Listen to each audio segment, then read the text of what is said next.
اللي حصل قصة مشهورة قوي في يناير 77. السادات وزير المالية بتاعه خفض الدعم بشدة، فصحي الناس صباحا لقوا كثير من السلع ارتفعت أسعارها، فقاموا بمظاهرات كبيرة لدرجة إنه السادات نفسه خشي أن يسقط، يعني إنه المظاهرات تؤدي إلى سقوطه، فألغى الإجراءات بتاعته وعاد الدعم كما كان. بس سماها انتفاضة الحرمية. سماها انتفاضة الحرمية بالضبط. بالضبط. الدعم من ساعتها لم يجرؤ أحد على المساس، لم يجرؤ أحد على الأقل بشدة يعني. وأنا ليا تفسير. الدعم مشكلته إنه الحكومات التي توالت على مصر في ال40 سنة الماضية كانت درجة الفساد فيها عالية جدا. والفساد، هذا الفساد لكي تضمن استمراره لازم تضمن سكوت الناس. والدعم ما هو إلا وسيلة لإسكات الناس عشان يصبروا على الفساد. هكذا أظن. والدعم ليس فقط بياخد صورة تخفيض أسعار السلع، ده بياخد صورة تعيين خريجين في أماكن لا يعملون فيها شيئا.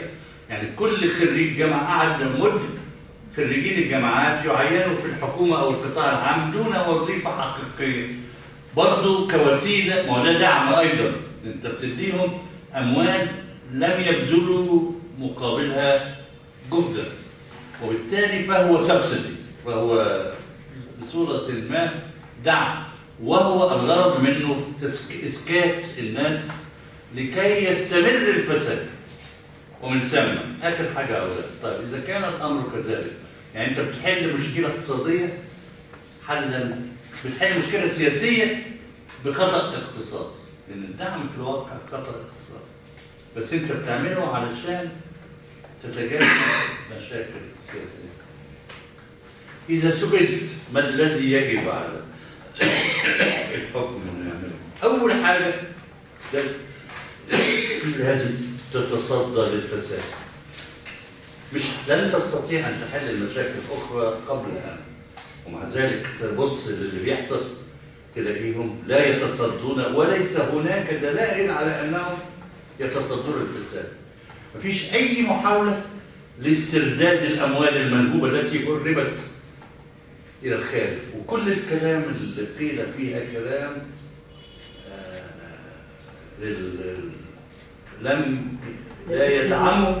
لا تدعمه إجراءات حقيقية. وبعدين هل استرديت الأراضي اللي استولى عليها الناس في ال40 سنة اللي فاتوا بلا ثمن؟ هل استرديت القروض التي اقترضها المسؤولين ولم يدفعوها؟ هل استرديت القصور اللي بنوها بأموال الحكومة؟ ولا يبدو أن هناك، طبعا ممكن نقول طب ادونا فرصة، يعني ممكن يقولوا لنا أعطونا فرصة، احنا هنديهم فرصة شئنا أم أبينا، يعني حتى لو ما حبيناش برضه هياخدوا فرصة. إنما لا يبدو هناك أي دليل على أنهم سائرين في هذا المجال. الإجراء الآخر التخطيط. أنا لا أدري لماذا كلمة التخطيط أصبحت كلمة قذرة. أنا في شبابي الأول في الستينات كانت التخطيط كلمة محترمة جدا كما يجب أن تكون. كل الناس بتخطط الحقيقة، الشركات العملاقة لابد أن تخطط. إحنا ما نخططش ليه، خصوصا في أعقاب ثورة وعندك مشاكل كثيرة قوي. وعندنا مبنى عظيم لوزارة التخطيط ووزير التخطيط برضه، وعندنا معهد عظيم للتخطيط ولا يفعلون شيئا. بقالهم 40 سنة لا يفعلون شيئا. الخطة الوحيدة اللي نفذت في مصر هي خطة من 60 ل 65. وضعت خطط كثيرة بعد كده، بس انتقلنا من خطة لا تنفذ إلى خطة أخرى لا تنفذ.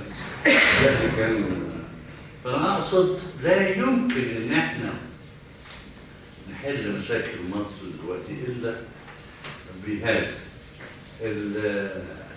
كلمة أخيرة فعلا، معلش أنا آسف أنا خدت من الوقت أكتر في محاضراتي للتنمية بحب أختم محاضراتي بالكلمة بلخص الموضوع مشكلة التنمية في مصر وفي كثير من البلاد الأخيرة، بلخصها في العبارة الأخيرة: أن الذين يمسكون بالسلطة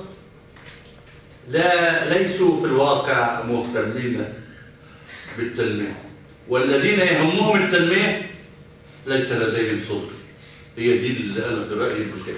الحل هو إنك إزاي تمسك السلطة لأصحاب المصلحة الحقيقية في التنمية. كان أملنا إن الثورة تعمل العملية دي، دلوقتي الأمل ضاع. شكرا.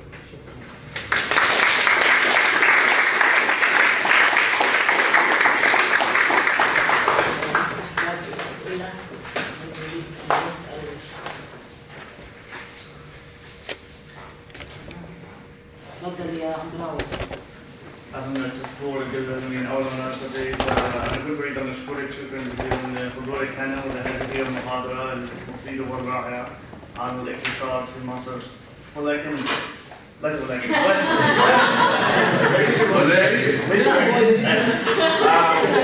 غير مناسب. حين تحدثت عن الرؤية نحو الاقتصاد في مصر، يعني هل ترى أي رؤية اقتصادية من ناحية أي حزب أو أي حزب أو أي ناشط هنا في الساحة السياسية هنا في البلد؟ لأنني لا أرى يعني رؤية كثيرة حتى يعني في منطقة الشرق الأوسط ككل، لأن إذا نظرنا إلى تونس لا نرى أي رؤية جديدة من عند حزب النهضة، حتى إذا نظرنا إلى لبنان لا نرى أي رؤية جديدة من عند تحالف ما حول حزب الله في الحكومة الجديدة. فهل ترى أي فكرة جديدة بالنسبة للاقتصاد أو هل هو أنت معك حق في أن أنا لما بقرأ معظم البرامج أو حتى كل البرامج اللي أنا قرأتها للأحزاب المختلفة لا يستهويني أو لا أتحمس لأي برنامج من البرامج. بس أنا طبعا الأحزاب بتاعتنا بعضها أفضل بكثير من البعض.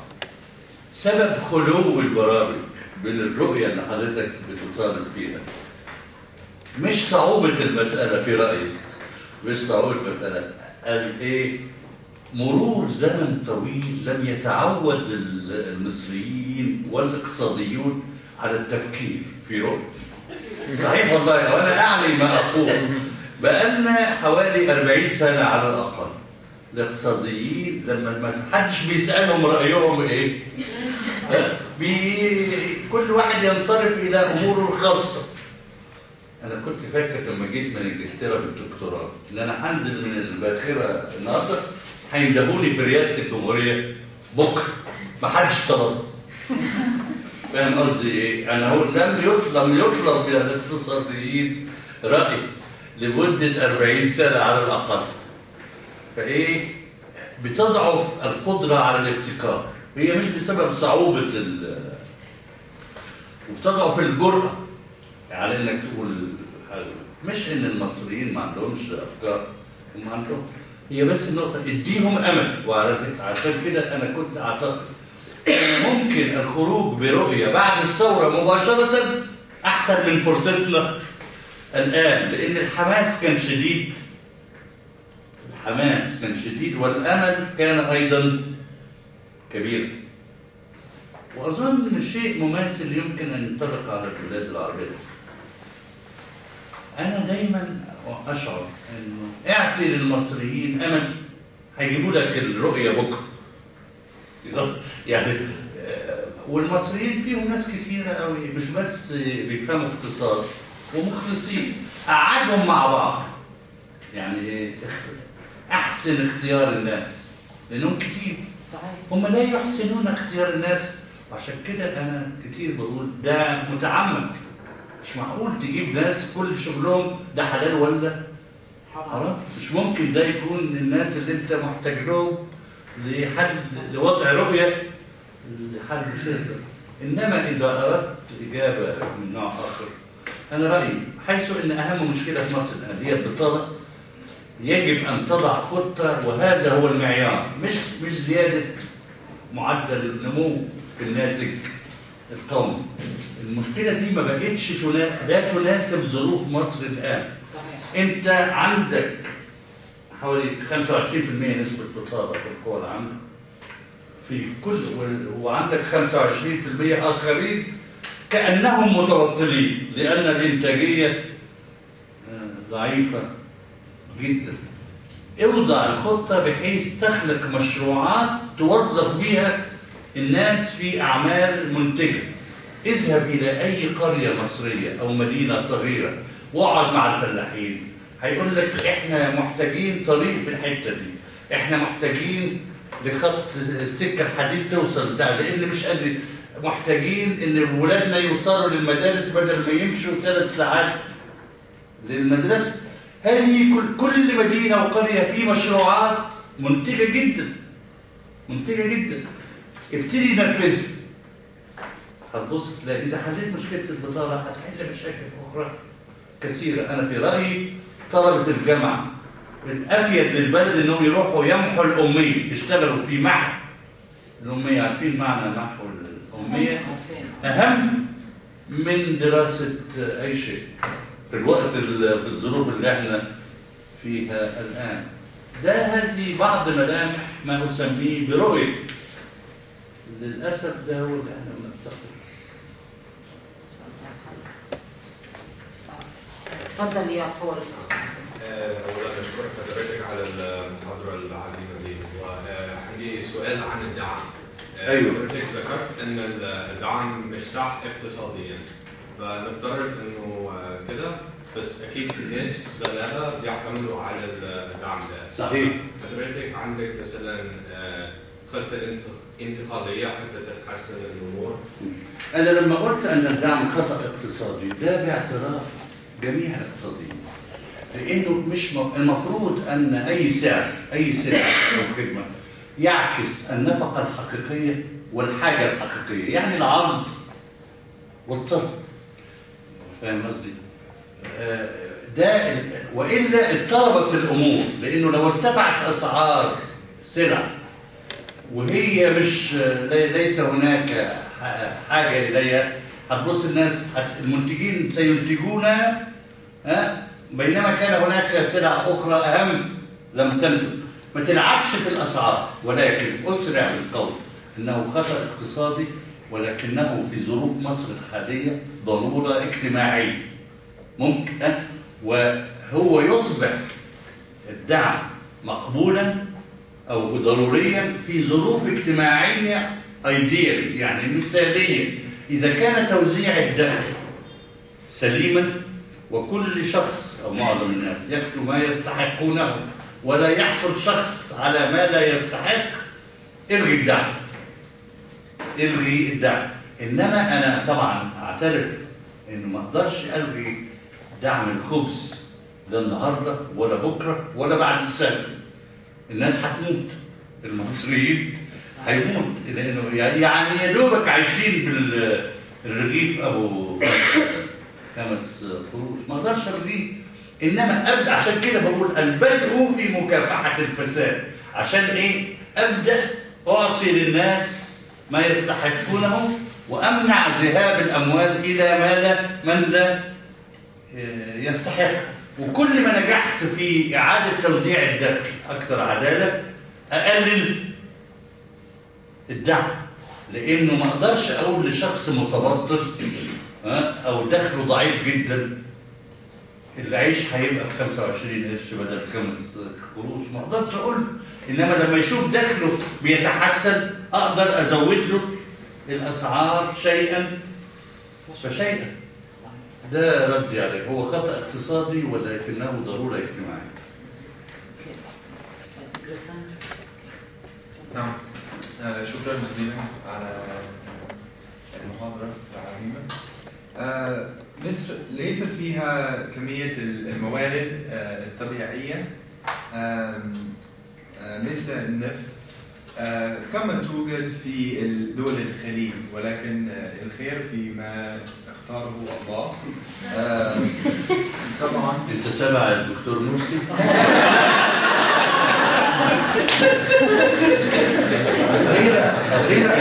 الكلام ده كتير قوي اليومين. غير أن البعض يقولون أن كنز مصر الاقتصادي طبعا يكمن في شعبها العظيم. فكيف نستثمر في هذا الشعب؟ طبعا التعليم والتربية أنا أفترض، ولكن للقضاء على البطالة طبعا نحتاج إلى توفير فرص العمل. من أين ستأتي الأموال؟ كل الأموال وكل هذه الوظائف أو كل هذا الشغل؟ كويس. بالمناسبة لو حضرتك بتتكلم على القوى البشرية والموارد البشرية، بيل جيتس جاء لزيارة مصر منذ 3 سنوات أو 4. وبيل جيتس لأنه ذكي جدا ادوا له كام صفحة كده على الاقتصاد المصري، قراهم فهم على طول ما هي المشكلة. فلما قالوا له اعطينا كلمة، فوقف بيل جيتس وقال: انتم عندكم a very serious management problem. هحاول. انتم لديكم مشكلة إدارة فظيعة. إدارية؟ طيب. مشكلة إدارة فظيعة أو إدارية.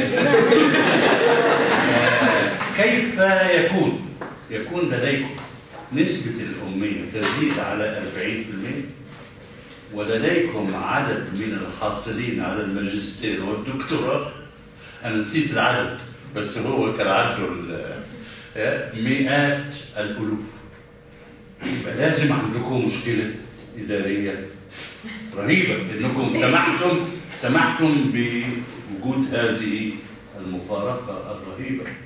طيب نيجي بقى من أين؟ أنا ذكرت في كلامي إنه المشروعات ليس هناك ندرة فيها. اذهب إلى أي قرية هتلاقي مشروع مهم وجيد ومفيد. طريق، مدرسة، صرف صحي، سماد لرفع إنتاجية الأراضي الزراعية إلى آخره. فليس هناك ندرة في المشروعات، إنما أنا معاك هناك مشكلة تمويل. طيب من أين تحصل على تمويل؟ أولاً مكافحة الفساد على طول هيجيب لك مصادر كثيرة. شوف الوزراء اللي عندهم 4 سيارات مثلا، خليها سيارة. شوف الرئيس لما، على فكرة الرئيس بتاعنا ده، بس ما تقولوش الكلام ده بره. في عندنا أشياء تنصت. الرئيس الجديد لما بيروح يصلي في 3000 ضابط وعسكري. كان حارس شخصي 10. 3000 طبعا دول بياخدوه. طب ما دي مفيدة يعني، ده شغل. ده شغل. صحيح. بس ده نوع الشغل اللي انا بسميه غير منتج. انا عايز اوجههم مثلا لنحو الاميه مثلا، بدل ما يحموا الرئيس يروحوا يحموا الاميه. يعني بفترض انهم بيقروا ويكتبوا يعني. ان شاء الله ارجو ذلك. مكافحه الفساد مصدر، استرداد الاموال المنهوبه مصدر. انا اعتقد ورغم ان مش كل المصريين يتفقوا معايا، التصالح مع بعض المفسدين. هناك مفسدين كبار قوي لا تصالح معهم، انما هناك مفسدين ارتكبوا الخطأ بسبب عموم مناخ الفساد. فاهم قصدي؟ يعني انا ما فيش داعي اقعد امسك كل وزير صغير. بعض وزرائنا الصغار خدوا احكام لانهم استولوا على ارض رخيصه من الدوله بنخسر. اجيبهم دول اقول لهم اللي انتوا خدتوه رجعوه وانا هخرجكم من السجن. فاهم قصدي؟ لان دول هم مش، في ناس وضعوا أسس الفساد في مصر. دول لا في رأيي لا رأفة بهم. إنما هناك ناس جم لقوا كل ناس بتسرق، قال لك أنا لما أسرق شوية ما فيهاش حاجة، فأنا أكون أكثر رأفة بدول. بس ده أنا لسه ما عندك الأموال المنهوبة، منع النفقات اللي هي ليس وراءها عائد ولا وراءها فساد. إنما أنا الضرائب، زيادة الضرائب ده مش وقته، لأنك أنت مش عايز تخوف المستثمرين. إحنا في حالة الآن تريد أن تجذب الاستثمار من الخارج ومن الداخل. أنا مع اجتماعيا أتعاطف مع الضرائب التصاعدية اللي هي البروجريسيف تاكسيشن، إنما مش ده، ليس هذا وقته. أنا أأجلها دي شوية. أنا أحاول أحصل الضرائب التي لا تحصل. يعني في ضرائب كثيرة جدا نسبة التحصيل فيها نسبة ضعيفة جدا. ضريبة الإيراد العام أو الدخل لا تحصل على أكثر من 20% مما يجب أن تحصل عليه. بدل ما تزود سعر الضريبة حصل أي واحد. طيب في أموال بتيجي لك بالضرورة من الخليج كمعونة مثلا. أنا إعادة توزيع الاستثمارات مهم جدا. يعني إيه؟ لما يجيك مستثمر أجنبي تقول له أهلا وسهلا بك، بس لو سمحت اعمل المشروع بتاعك في الصعيد لأن البطالة هناك أكبر. يعني أنا لازم أفترض أن الحكومة قوية. يعني إيه؟ تقدر تقعد مع المستثمر الأجنبي وتفرض شروطها. طبعا ده شرط مش سهل، بس لابد أن أفترضه إنك في التفاوض. وهذه هي الميزة العظيمة لدولة زي الصين. الصين بسبب حجمها ما يقدرش المستثمر الأجنبي يفرض شروطه عليه، يقول لك أنت تيجي وتعمل كده وتوظف كذا عامل، والتكنولوجي المطبق يبقى من هذا النوع اللي هو بيستوعب عمالة كبيرة. فأنا أقصد إيه؟ ممكن تجيب الأموال مع التحكم في أين تذهب. في نقطة أخرى مهمة جدا، التعاون مع دول العالم الثالث اللي هي لها رغبة شديدة جدا في التعاون معك بما في ذلك الاستثمار. تجيب منهم أموال. تركيا، البرازيل، الهند والصين طبعا، إن دول لهم مصالح مشتركة معك. يعني هي مسألة مش كلها يا إما أمريكا يا إما أوروبا. يعني في العالم كبير قوي. وهقول لكم قصة شخصية بس برضه ما تقولوهاش. كان ليا بنت أخت حدث أنها دي أثرت في نفسي جدا. كانت سفيرة مصر في البرازيل من حوالي 5 سنوات. فبتقول لي إنه كان أيام حكومة لولا. تنطقوا لولا ولا لولا؟ هم بيعرفوا لولا ولا لولا؟ الرئيس البرازيلي السابق، وكان رجلا عظيما ولا يزال، بس ليس رئيسا الآن. كانوا بيقولوا الرئاسة الجمهورية البرازيلية بتتصل باستمرار بالسفيرة المصرية تحاول أن ترتب لقاء بين الرئيس البرازيلي والرئيس المصري. ده قبل الثورة. فكانت تكتب الخطابات لمصر ولا يردون عليها لأنهم لا يريدون إغضاب الولايات المتحدة. شوف فهمتوا القصة؟ محزنة مش كده؟ بس أنا أقصد التعاون مع دول الصغيرة الأخرى ممكن يكون مصدر من مصادر. هناك سؤال آخر من يريد أن يسأل. ممكن نأخذ الأسئلة كلها. هو الدكتور جلال سيوجي. تفضل يا أمير، وبعد ذلك الأستاذ، وبعد ذلك أنا شاهدت يعني أوكي ممكن كله يسأل مع يعني سرد أسئلة تفضل يا أمير. طيب يعني أولا لكم جزيل الشكر على هذه المحاضرة الاستقصائية. حضرتكم أشرتم إلى أن الحكومة المصرية في الوقت الراهن ملتزمة ومتمسكة بالصمت عن الشروط المرتبطة بحصول مصر على القرض من الصندوق.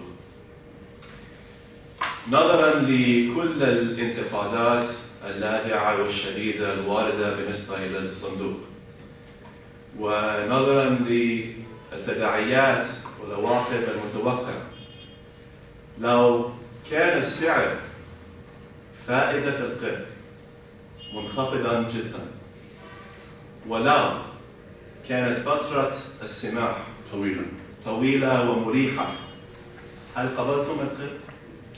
هل قبلتم حضرتكم؟ أنا أتعاطف مع القرض. أنا لو رئيس الجمهورية سألني أقول له اقبل القرض، إلا إذا كانت هناك في شروط معينة أنا أخاف منها جدا، ولو إني أنا أستبعد. أنا عندي شعور أن صندوق النقد في ظروف مصر الحالية يريد أن يعاملنا بلطف، يعني أنهم في ظروف كثيرة في العالم وفي الصندوق نفسه، سمعة الصندوق النقد تدهورت بشدة في ال20 سنة اللي فاتت من ساعة الأزمة الآسيوية 97، يعني كم سنة؟ 12 يعني 15 سنة. وصورته ابتدت تتهز. الصندوق النقد